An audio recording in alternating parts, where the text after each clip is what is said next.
Hello दोस्तों, एक बार फिर आपका स्वागत है हमारे यूट्यूब चैनल ज्ञान श्री एजुकेशन में। जैसा कि क्लास 10th साइंस का हमने 60 क्वेश्चन पिछले वीडियो में कर लिया था, उसके आगे आज हम देखेंगे। चलिए तो पहले क्वेश्चन से स्टार्ट करते हैं। पहला क्वेश्चन है विद्युत चुंबक बनाने के लिए उपयुक्त पदार्थ। तो भाई विद्युत चुंबक बनाने के लिए जो पदार्थ उपयुक्त होता है वो होता है नरम लोहा। चलिए अगला क्वेश्चन देखते हैं। किसी विद्युत धारा के सतत तथा बंद पथ को क्या कहते हैं? तो भाई उसे विद्युत परिपथ कहते हैं। क्या कहते हैं? विद्युत परिपथ। अगला क्वेश्चन है विद्युत धारा के तापीय प्रभाव का उपयोग किसमें नहीं होता? तो भाई किसमें तापीय प्रभाव का नहीं होता? देखिए हीटर में तो होता ही है, इस्त्री में होता है, बल्ब में भी गर्म किया जाता है, लेकिन पंखे में गर्म नहीं होता।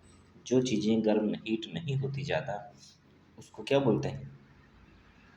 तापीय प्रभाव। जैसे इस्त्री यानी प्रेस हो गया, हीटर हो गया, ये गर्म होता है, हीट होता है ना, तो इसमें तापीय प्रभाव होता है। विद्युत बल्ब जो पहले 100 वाट का आता था उसमें भी होता था, लेकिन विद्युत पंखा में नहीं होता। चलिए आगे देखते हैं। विद्युत धारा की चाल प्रकाश की चाल में क्या संबंध है? तो प्रकाश की चाल तथा धारा की चाल में क्या संबंध है? तो ये दोनों ही चाल समान होती हैं, 10⁻⁸ मीटर पर सेकंड।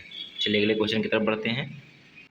अगला क्वेश्चन है किसी विद्युत परिपथ में इकाई धन आवेश को एक बिंदु से दूसरे बिंदु तक ले जाने में किए गए कार्य को मापा जाता है उन बिंदुओं के बीच। तो भाई उन बिंदुओं के बीच विभवांतर कहते हैं। उसे क्या कहते हैं?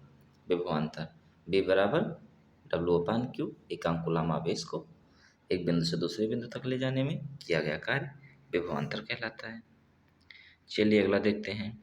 वह विद्युत धारा जो तार की प्रति मीटर लंबाई के 2 × 10⁻⁷ न्यूटन बल उत्पन्न करती है, वो धारा क्या कहलाती है? तो वो 1 एम्पियर धारा कहलाती है। 1 एम्पियर का ये क्या है? परिभाषा है। चलिए आगे बढ़ते हैं। 6 वोल्ट बैटरी से गुजरने वाले हर एक कूलम आवेश को कितनी ऊर्जा दी जा सकती है? तो भाई V बराबर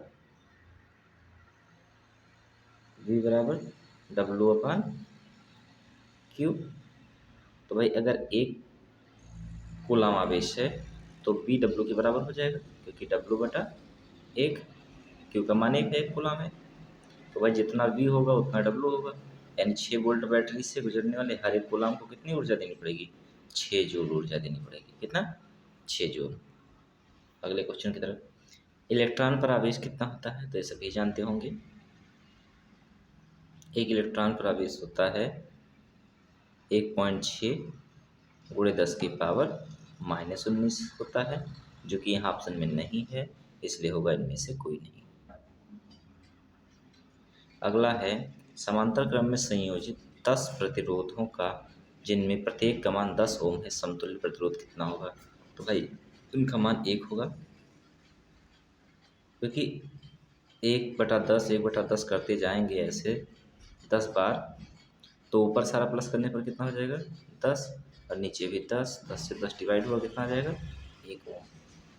क्योंकि समांतर क्रम में है इसलिए 1 ओम तुल्य प्रतिरोध होगा। अगर बैटरी में केवल प्रतिरोधकों के एक समूह ही संयोजित हैं तो ऊर्जा निरंतर पूर्ण रूप से किस ऊर्जा में परिवर्तित होगी? तो ये होगी तापीय ऊर्जा में। किसमें? तापीय ऊर्जा में।